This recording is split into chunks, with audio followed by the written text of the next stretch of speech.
Assalamualaikum warahmatullahi wabarakatuh.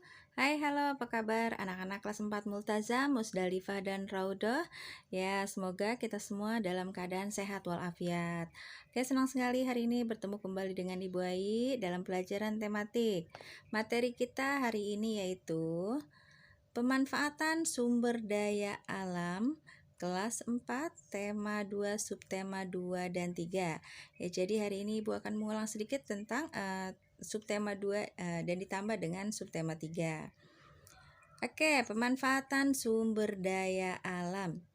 Indonesia memiliki sumber daya alam yang berlimpah. Disebut sumber daya alam karena berasal dari alam.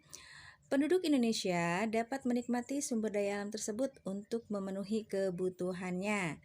Sumber daya alam dibagi dua, yaitu sumber daya alam yang dapat diperbarui dan sumber daya alam yang tidak dapat diperbarui. Oke, yang pertama, sumber daya alam yang dapat diperbarui, yaitu sumber daya alam yang terus tersedia dengan berlimpah dan dapat kita kelola untuk diperbanyak jumlahnya.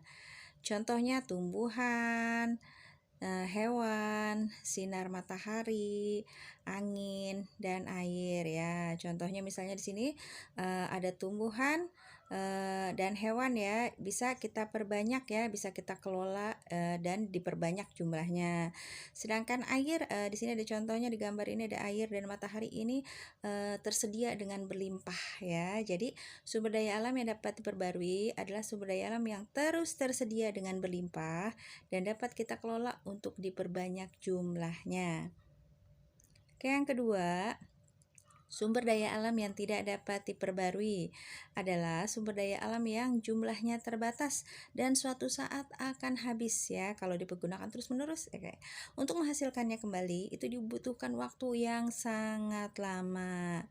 Nah, sini contohnya ada minyak bumi, emas, besi, batu bara, dan lain-lain.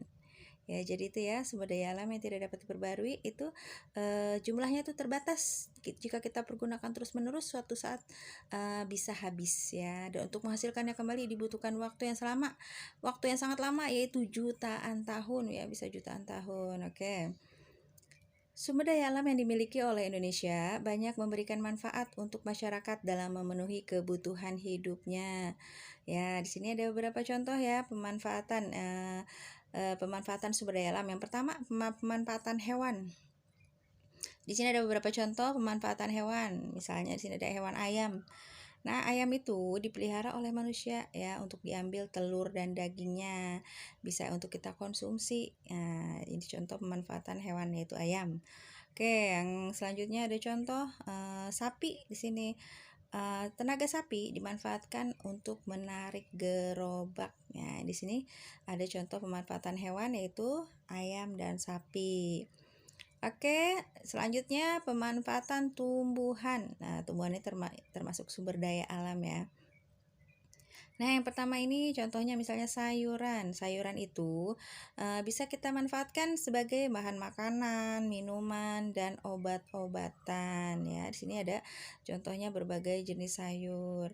Ya, kayak yang pemanfaatan tumbuhan yang selanjutnya ada tanaman yang dibudidayakan ya untuk dijadikan tanaman hias. Ya, ini seperti ini contohnya anggrek ya. Oke, selanjutnya ada batang pohon dimanfaatkan untuk bahan bangunan, pembuatan perahu, pembuatan kertas, dan lain-lain ya. Jadi itu pemanfaatan tumbuhan, contohnya ada sayuran, ada tanaman hias, ada batang pohon ya. Oke, lanjut. Yang ketiga, pemanfaatan batu bara. Batu bara banyak dimanfaatkan dalam berbagai bidang kehidupan, mulai dari rumah tangga, usaha kecil, sampai industri.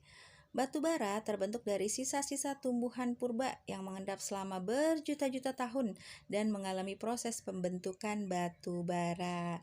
Oke, manfaat batu bara diantaranya yaitu yang pertama, menghasilkan metanol.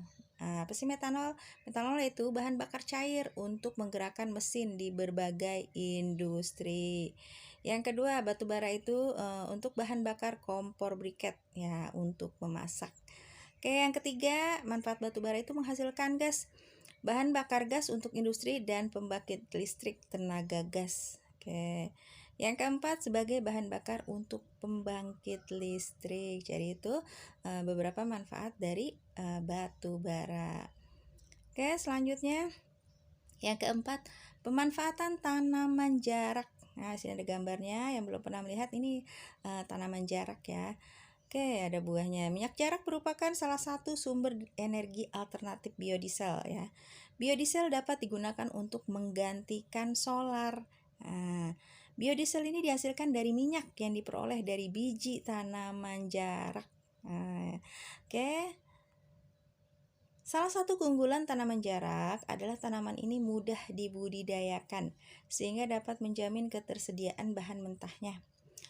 Banyak industri kecil yang mengolah buah jarak menjadi minyak rambut dan minyak pijat atau minyak gosok ya. Industri-industri kecil tersebut memberikan lapangan pekerjaan baru kepada masyarakat. Nah, ini ada gambarnya contohnya dari minyak rambut dan minyak pijat atau minyak gosok. Jadi itu ya, tanaman jarak bisa untuk menghasilkan biodiesel, bisa juga untuk minyak rambut atau dan bisa juga menjadi minyak pijat atau minyak gosok. Oke, lanjut.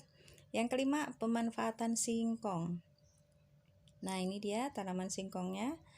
Hampir semua bagian pohon singkong bisa dimanfaatkan, mulai dari umbinya hingga daunnya. Nah, di sekitar kita banyak sekali ya makanan yang diolah dari umbi singkong. Misalnya keripik, comro, misro, getuk, tape, dan lain-lain. Sedangkan daunnya dimanfaatkan untuk sayuran atau makanan ternak. Oke, hasil olahan singkong itu menjadi mata pencarian bagi sebagian masyarakat, mulai dari usaha kecil, industri rumahan, hingga pabrik. Oke, demikian materi kita pada hari ini, yaitu pemanfaatan sumber daya alam. Tadi ada pemanfaatan hewan, pemanfaatan tumbuhan, pemanfaatan batu bara, pemanfaatan tanaman jarak ya, dan yang terakhir tadi pemanfaatan singkong. Oke, mudah-mudahan materi kita hari ini dapat dipahami. Sampai jumpa pada pertemuan selanjutnya. Ibu akhiri, wassalamualaikum warahmatullahi wabarakatuh.